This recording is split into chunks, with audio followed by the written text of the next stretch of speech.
ဒီဖော့ဘောလုံးများကြီးရဲ့အလယ်မှာမြေပဲတစ်လုံးဝတ်ထားတယ်ဘသူမဆိုသူ့ကိုရှာတွေ့ရင်စုငွေယူပြီးတသိန်းရမယ်ကစားပွဲစားတာနဲ့ကောင်လေး၃ယောက်ဖော်တဲ့ကိုခုံစင်းကြတယ်ဒါပေမဲ့ကစားပွဲကမလွယ်ကူဘူးဖော့ဘောလုံးတွေကြားမှာစုနဲ့အပြစ်ဒဏ်စာရွက်တွေလည်းထည့်ထားတယ်ကောင်လေးတစ်ယောက်ကခြေထောက်အောက်ကနေစာရွက်တွေရွက်ရတယ်အဲ့ဒီမှာရေးထားတာကသူ့လက်ကို20မိနစ်ကြာချီနှောင်ထားရမယ်တဲ့ဒါပေမဲ့ဒါကသူ့အတွက်အကြီးကျယ်မဟုတ်ဘူးဘာလို့ဆိုသူကပတ်စက်နဲ့တောင်မြေပဲကိုကောက်ယူနိုင်မယ်လို့ထင်တယ်ကြံတဲ့ကောင်လေး2ယောက်လည်းစာရွက်တွေရတယ်တစ်ယောက်က10မိနစ်ကြာလက်အိတ်တွေစီးရမယ်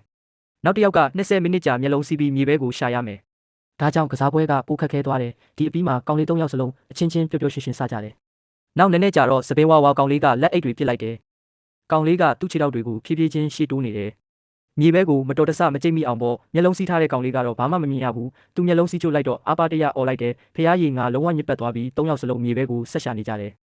ဒါပေမဲ့တဖြည်းဖြည်းနဲ့လူတိုင်းရဲ့တီးခတ်မှုကပြတ်တောက်လာတယ်နာယီဝက်ကြပြီးတဲ့အခါကောင်လေးတစ်ယောက်ကပြောတယ်ကဲဖော်ဘောလုံးအားလုံးကိုတစ်ဖက်ကိုတွန်းကြည့်ရအောင်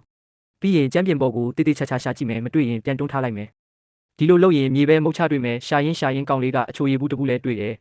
သူကဒါပဲထင်တယ်ပြောထားတဲ့စုကဒါပဲပေါ့ဒီအချိန်မှာပဲဖော်ဘောလုံးတွေကိုမတွန်းခင်မုတ်စိတ်ရှည်ကောင်လေးអော်လိုက်တယ်ငါတွေ့ပြီးသူ့လက်ထဲမှာမြေပဲရှိနေတဲ့စပင်းဝါဝါကောင်လေးနဲ့စပင်းရှည်ကောင်လေးကစိတ်ပြတ်သွားကြတယ်ဘာလို့လဲဆိုတော့သူတို့ကနာယီပေါင်းများစွာစူးစမ်းခဲ့ကြတယ်ဒါပေမဲ့လက်ချီပဲပြန်ရတယ်မုတ်စိတ်ရှည်ကောင်လေးကအနိုင်ရပြီးယူပြီး30သိန်းကိုပါစုခူးလိုက်တယ်